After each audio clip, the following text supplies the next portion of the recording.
भगवान की वृंदावन के बिहारी लाल के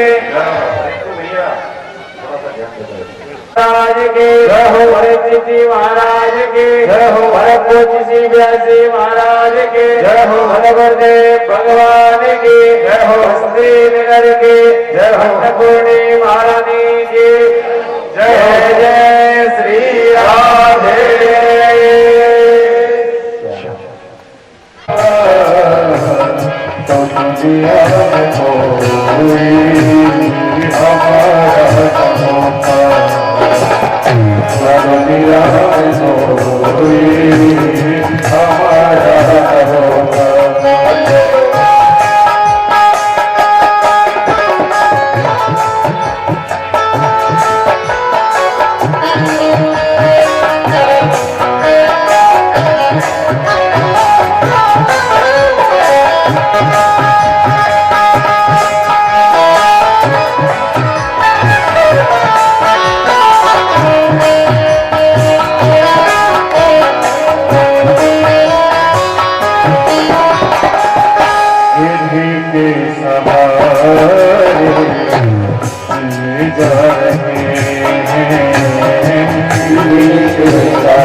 Now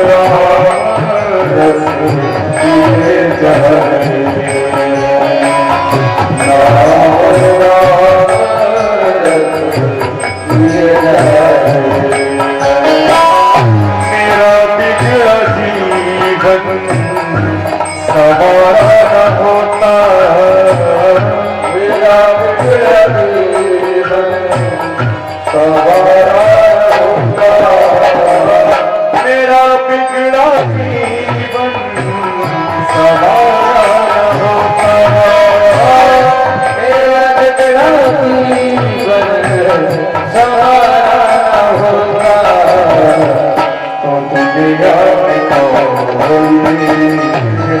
हमारा होता, तो दुनिया में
यहाँ पे आवाज ही नहीं पड़ती।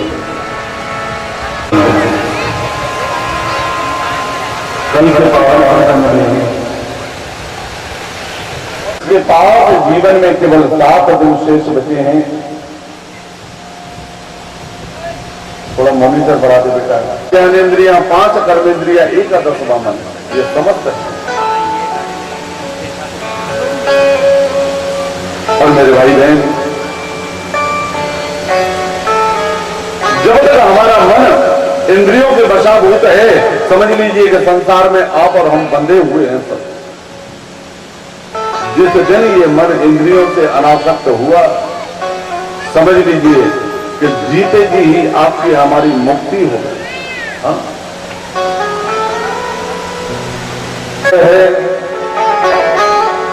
मन के जीते जीत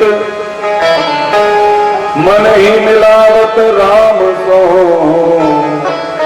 और मन ही करत भजीत। सभी ये मन का चक्कर है। अगर मानसिक एक निवेदन और करूं आप सबसे, आप संसार का कोई भी कार्य करते हैं घर में, मन सदैव आपके साथ में रहता है, लेकिन जैसे भजन करने बैठे, माला लेकर बैठे, उसको मन नो नाचने लगेगा इधर उधर, फिर मन आपके पास नहीं रहता। और संसार का एक कार्य ऐसा है कि जब उसे करने बैठोगे तो मन इधर उधर नहीं हो सकता महाराज, वहीं रहेगा 24 घंटे। प्रेम से बोल सकते। जब नोट गिनने बैठे होंगे ना मामा जी, नोट गिन रहे होंगे तो मन इधर उधर नहीं जा सकता, बोले कहीं गलती से 2-4 नोट कम ज्यादा नहीं चले जाए। प्रेम से बोलो जैसे। तो सुखदेव भगवान राजा परीक्षित से कहते, बोले मन को वश में करने का कोई तरीका है? तो मन को वश में करने का तरीका बताया सुखदेव स्वामी ने। जितासनो जितः श्वासो जित संगो जितेन्द्रिय स्थूले भगवते रूपे मनः संधारे। पहला नियम है मेरे भाई बहन, ध्यान देना कथा पर। मन को वश में करने का पहला नियम है जितासन। और अब तो राधे राधे बोलना पड़ेगा एक बार आप सबको। बोलो अरे वाह, धन्यवाद, बड़ा एहसान किया है आप सबने, बहुत बहुत धन्यवाद। पर शायद मैं ये एहसान जीवन भर नहीं भूलूंगा आपका, खासकर अगली कथा जब तक है तब तक तो नहीं भूल पाऊंगा।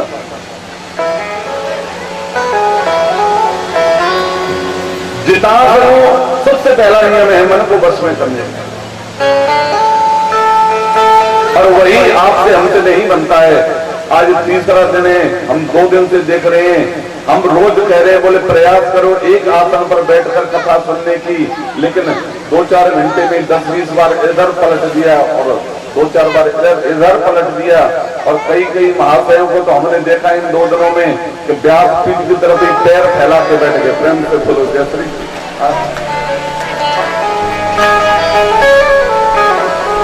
जितासनों का अर्थ है मेरे भाई बहन कि एक ही आसन पर अधिक देर तक बैठने का अभ्यास होना चाहिए। और जिस व्यक्ति को ये अभ्यास होता है तो धीरे धीरे उसका मन स्थिर होना आरंभ हो जाता है। मन का जो भटकाव है वो धीरे धीरे शांत होने लगता है, केंद्रित होने लगता है। और दूसरी बात है जित संगो,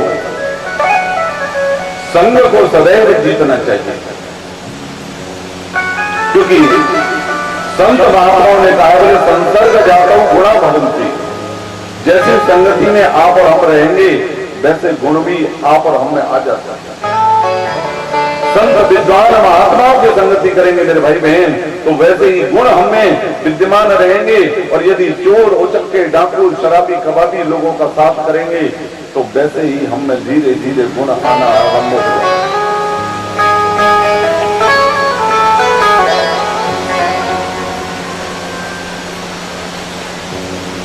चौथा नियम है मन को वश में करने का जितेंद्रिय। ज्यादा से ज्यादा जीवन में ब्रह्मचर्य व्रत का पालन करने का संकल्प लेना चाहिए। और कोई संत जन प्रत्याहार रेचक पूरक आदि क्रियाओं के द्वारा मन को वश में करने का प्रयास करते हैं। प्राचीन समय में जब विद्यार्थी गुरुकुल पढ़ने जाते थे तो गुरुजी एक मंत्र पढ़ाते थे मेरे भाई बहन, बोले कराग्रे वसते लक्ष्मी कर मध्य सरस्वती कर मूले तू ब्रह्म प्रभाते कर दर्शन। कर दर्शन कराया जाता था। जब भी आप सोकर जगे सवेरे सबसे पहले और कुछ मत करो और किसी पर नजर मत डालो, सबसे पहले अपने दोनों हाथ अपनी आंखों के सामने किए और यहां से और यहां तक दर्शन करिए। क्योंकि हाथों के अर्ध भाग में लक्ष्मी का वास है, मध्य में सरस्वती का वास है और मूल भाग में ब्रह्म का वास है मेरे भाई। हाँ? और मंत्र है कराग्रे बसते लक्ष्मी कर मध्य सरस्वती कर मूले तु ब्रह्मा प्रभाते कर दर्शनम। प्रातः काल में ब्रह्म मुहूर्त में उठकर और कर दर्शन करना चाहिए। लेकिन आजकल तो दर्शन किसी और का होता है सवेरे सवेरे। प्रेम से बोलो जैसे कर दर्शन नहीं होता महाराज।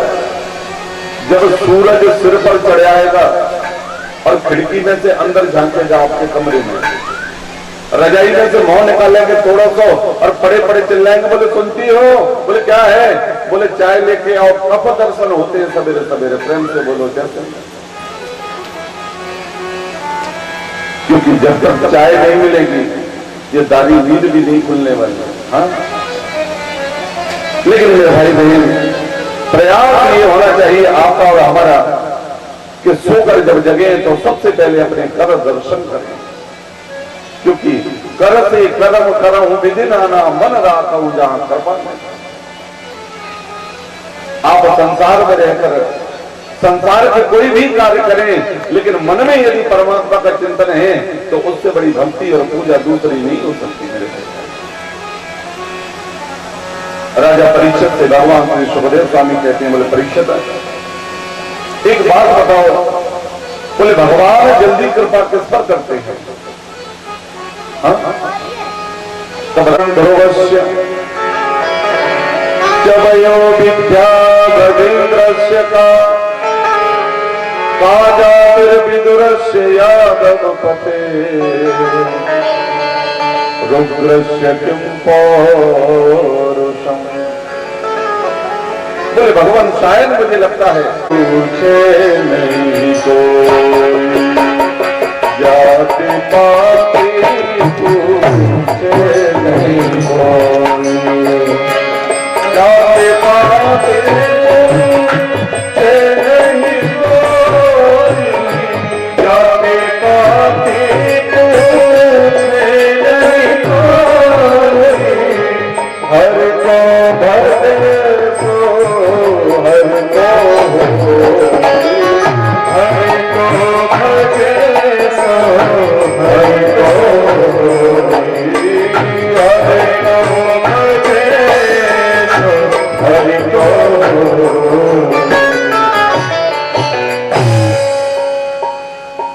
स्पष्ट हो गया मेरे भाई बहन कि भगवान जाति बिरादरी भी नहीं देखते जीवन। जात पात पूछे नहीं कोई हरि को भजे सो हरि को। ये तो केवल आपकी और हमारी बनाई हुई व्यवस्था है, सामाजिक व्यवस्था। अरे ये तो परमात्मा की तो सब संतान है।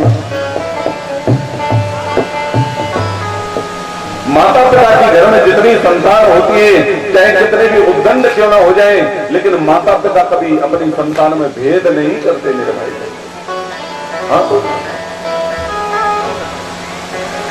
अगर भगवान जाति बिरादरी देते तो फिर ये बताइए विदुर जी की जाति क्या था? हाँ? विदुर जी तो केवल दासी पुत्र थे और भगवान ने जाति बिरादरी नहीं देखी अपने भक्त की। और विदुर के घर में भगवान ने केले के छिलकों का भोग स्वीकार किया। प्रेम से बोलो जय श्री। राजा परीक्षित चरणों में गिर पड़े भगवान श्री सुखदेव स्वामी के। बोले गुरुदेव ये प्रसंग मुझे संपूर्ण श्रवण कराइए कि भगवान ने अपने भक्त विदुर के घर में केले के छिलकों का भोग स्वीकार कैसे किया। तब सुखदेव भगवान कहते हैं, बोले परीक्षित सचिव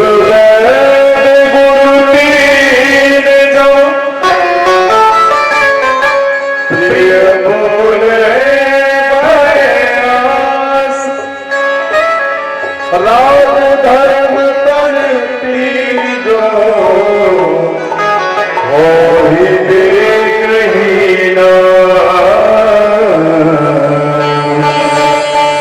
हो ही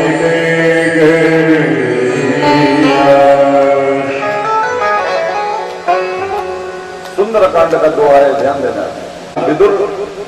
विदुर जी कहते हैं, बोले राजन, यदा तु राजा सततान साधु पुनन्न धर्मेण विनष्ट दृष्टि। अरे राजन, आपके जो जन्मजात चक्षु हैं, नेत्र हैं, वो तो तुम्हें प्राप्त हुए ही नहीं, लेकिन क्या आपके हृदय चक्षु भी फूट गए, हृदय नेत्र भी फूट गए हैं? आपको अन्याय होते दिखाई नहीं दे रहा? राजा धृतराष्ट्र विदुर से कहते, बोले क्या अन्याय दिखाई दे रहा है? बोले एक बात बताइए महाराज, ये पांडव कौन है? राजा धृतराष्ट्र कहते, बोले विदुर, पांडव मेरे भाई के बेटे हैं, भतीजे हैं मेरे। बोले तो फिर आधे राज्य के हकदार हैं कि नहीं?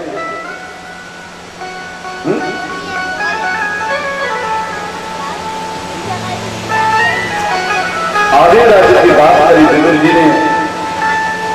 धृतराष्ट्र बिल्कुल मौन हो गए मेरे भाई बहन। संसार बोले भाई है?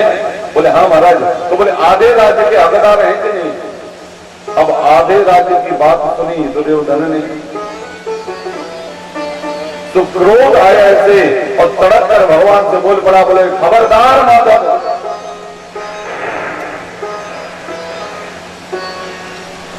आप आधे राज्य की बात कर रहे हैं। सुचक्रे नहीं दास्यामी बिना युद्धेन केशव।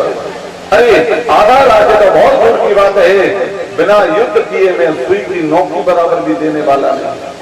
और फिर ये युद्ध के परिणाम पर निर्भर करेगा, जो भी विजयश्री को प्राप्त होगा युद्ध में वो पूरा राज्य संभाले, लेकिन आधा नहीं कर सकता। सज्जनों,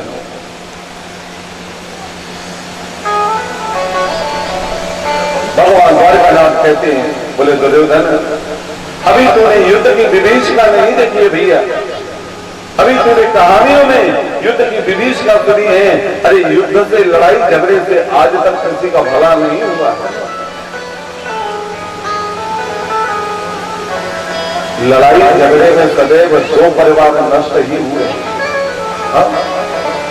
आप विचार करें मेरे भाई बहन,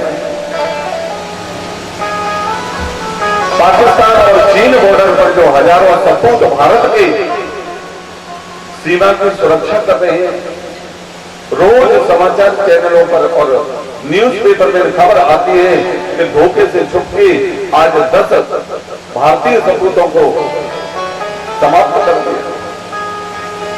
आप विचार करें, ऐसी कितनी माए, जैसे विदुर के घर भोजन की बात कही महाराज, ये दुर्योधन जोर जोर से हंसने लगा, अट्टहास करके बोले रहने दो माधव। अरे जैसे विदुर के घर भोजन की बात करते हो, अरे उसके घर को खाने के लिए दाने दाने के लिए मोहताज है, एक एक दाने के लिए तरस रहा है, और आप भोजन की बात करते हो। कृपा निधान दीन दयाल भगवान द्वारकानाथ बोले पड़े, बोले भैया दुर्योधन, अब न्योता किया है मेरे काका विदुर ने, तो व्यवस्था भी वही करेगा। सुखदेव भगवान कहते हैं, परीक्षित, भीड़ में विदुर जी सामने खड़े हुए थे और जैसे कान में आवाज पहुंची, बोले विदुर के घर भोजन करना है। विदुर जी के नेत्रों से अश्रुपात होने लगा, मन में विचार करने लगे, बोले हे ठाकुर, तुमने कितना सम्मान किया है तो बड़ी भीड़ में हस्तिनापुर, लेकिन प्यारे करूं तो करूं क्या? घर में एक अन्न का दाना नहीं है, और मुझे पता है कि अगर तूने कही है तो आएगा जरूर, लेकिन अब तेरी व्यवस्था क्या करूं?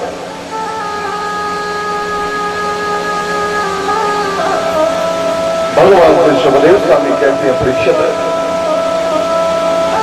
काका विदुर ने दौड़ लगा दी हस्तिनापुर से। विदुरानी से जाकर बोले, बोले अरे विदुरानी,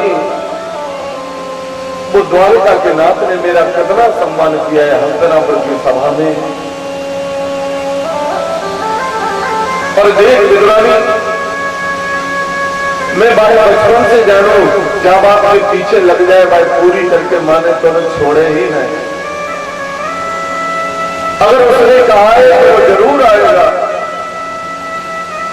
इसलिए तू एक काम कर दिगरानी, घर के आंगन को गैया के गोबर से लीप और सुंदर चौक पूर ले, और मैं बाजार जाता हूं, जो भी सामग्री मिलेगी लाला के टाइम अभी लेकर आता हूं। सुखदेव भगवान कहते हैं परीक्षित, विद्वानी जी ने गैया के गोबर से घर लीपा, सुंदर चौक पूरे महाराज, और एक पाटा बिछा दिया भगवान के ताई, और स्वयं विद्वानी स्नान करने स्नान गृह में प्रवेश कर गया। आओ मधुसूदन, बड़ी कृपा की जो आज मेरे घर में पधारे हैं।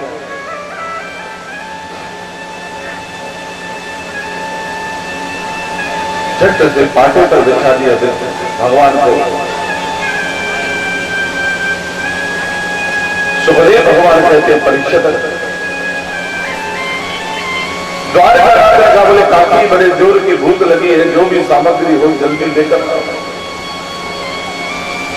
इस बात को जैसे विद्वानी ने सुना, नेत्रों में जल भरे आया। बोले लाला सत्य कह रहे हो, घर में एक अन्न का दाना नहीं है, लेकिन चिंता मत करो, आपके काका जी आपके लिए माखन मिश्री लेने गए हैं। और कन्हैया अगर ज्यादा भूख लगी है तो ये सामने कदली बने हैं, केले का बने हैं, सुबह और शाम दोनों समय में अपने हाथों से जल प्रदान करती हूं। तो महाराज विद्वानी दौड़ी दौड़ी गई, एक पूरा झुग्गा तोड़ के लाई केले के वृक्ष से, और भगवान के सामने बैठे प्रेम में बेहद भूली हुई है विद्वानी। छिलका खिलाना है भगवान को कि गूदा खिलाना है, ये भी भूल गई। चट से केला छीलना आरंभ किया, और छिलका भगवान के हाथ में और गूदा आंगन में छोड़ती चली जा रही। विद्वानी ने कह दिया, बोले माता भोग लगाओ। और भगवान भी अपने भक्त के प्रेम में बेहद भूले हैं, तो भगवान ने भी भोग लगाया और छिलका पाना आरंभ कर दिया।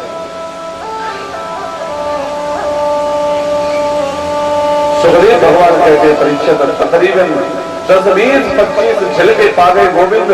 इतने में बाहर से आवाज आई, बोले अजी सुनती हो? तो विद्वानी का बोले क्यों चिल्ला रहे हो, क्या बात है? बोले दरवाजे पर आओ। विद्वानी दौड़ कर दरवाजे पर गई, बोले क्या बात है? बोले ये माखन मिश्री है, इसे ले जाओ, अंदर ले जाओ, और मैं दरवाजे पर स्वागत के लिए खड़ा हो जाता हूं, लाला आए हो। विद्वानी कहती है, बोले जरा अंदर चल के तो देखिए लाला आ रहे होंगे कि आ चुके हैं। भगवान श्री सुखदेव स्वामी कहते हैं परीक्षित, जैसे ही विदुर जी ने प्रवेश किया घर के आंगन में, और जो दृश्य दिखाई दिया मेरे भाई बहन, बस दृश्य देखा, विदुर जी को समझने में देर नहीं लगी।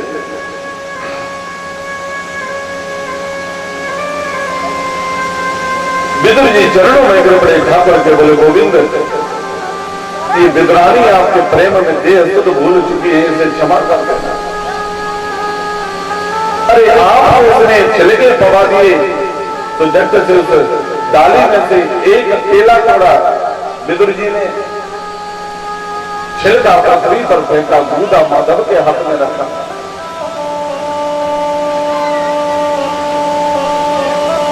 भगवान ने उस गूदे में से एक टुकड़ा तोड़ा महाराज, अनेक कह के अपने मुख में डाला, और झट से डकार ली भगवान ने। बोले बस बस काका जी बस।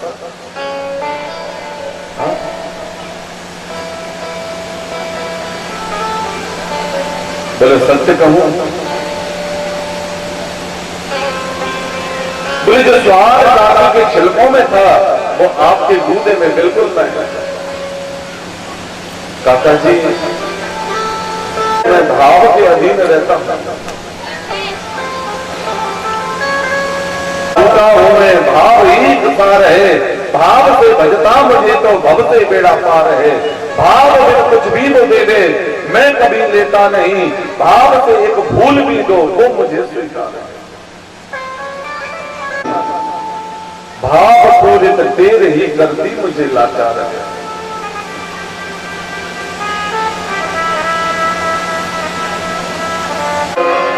पावना आज हरिया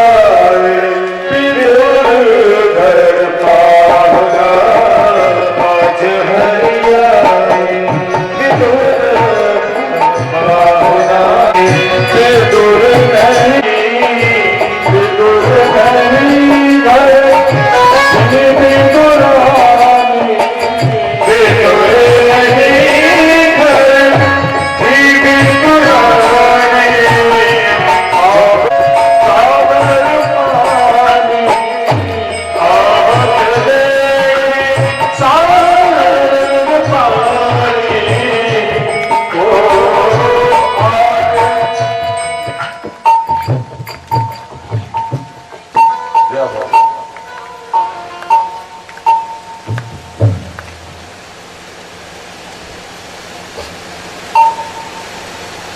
विदुर जी भगवान के चरणों में बोले, प्रभु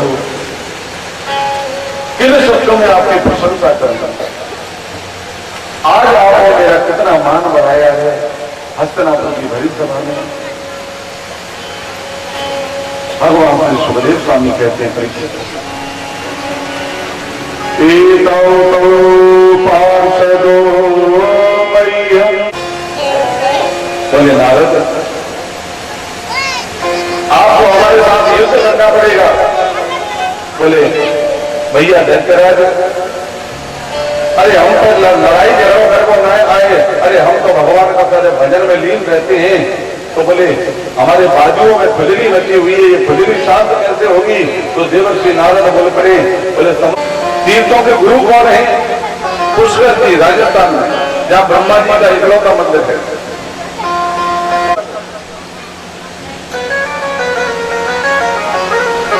और भगवान के दरबार में पहुंचे महाराज,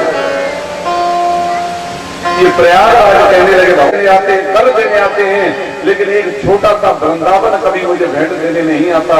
और अगर अपमान ही कराना था तो मुझे तीर्थों का राजा क्यों बनाया।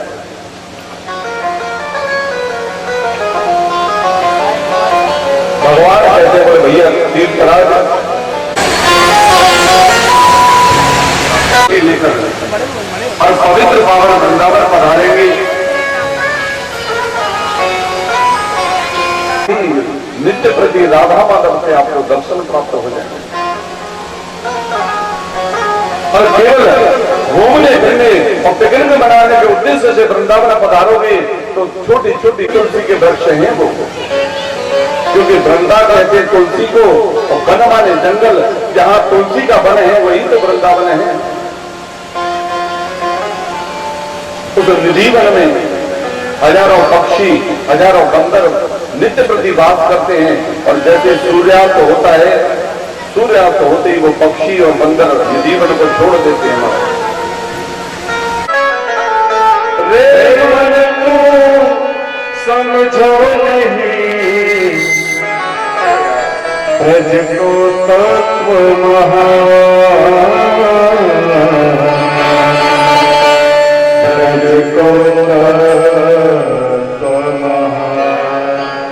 रमण रेत लेटो नहीं, लियो न जमुना पान, रे मन तू समझो नहीं, ब्रज को तत्व माना।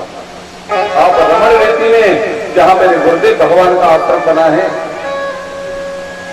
उस रमण रेती में आज भी दिल्ली, बंबई, आगरा, कल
कृष्णाय वासुदेवाय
कम से कम तालीम से बात करें।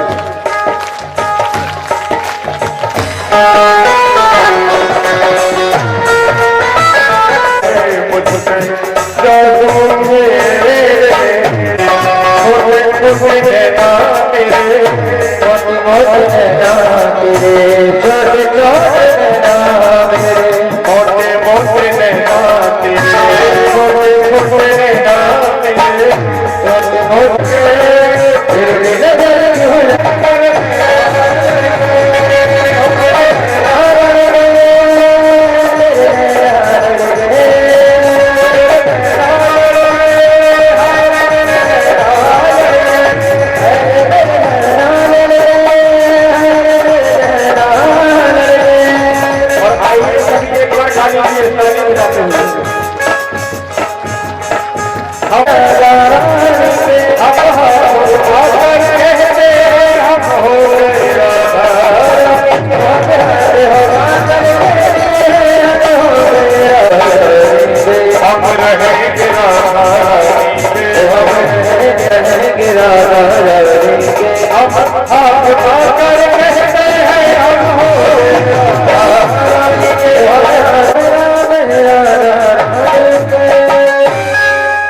बोली वृंदावन बिहारी लाल की जय, भागवत भगवान की जय, जय जय श्री राम।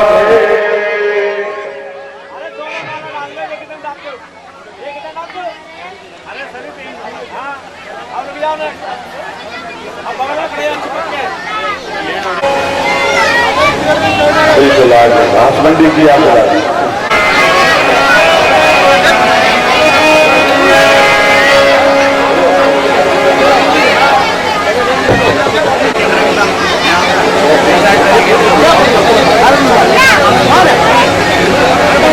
जितने अतिथि आए हैं संतोष जी सब कुछ काम ग्रहण करें, सब विराजमान हो जाएं। सज्जनों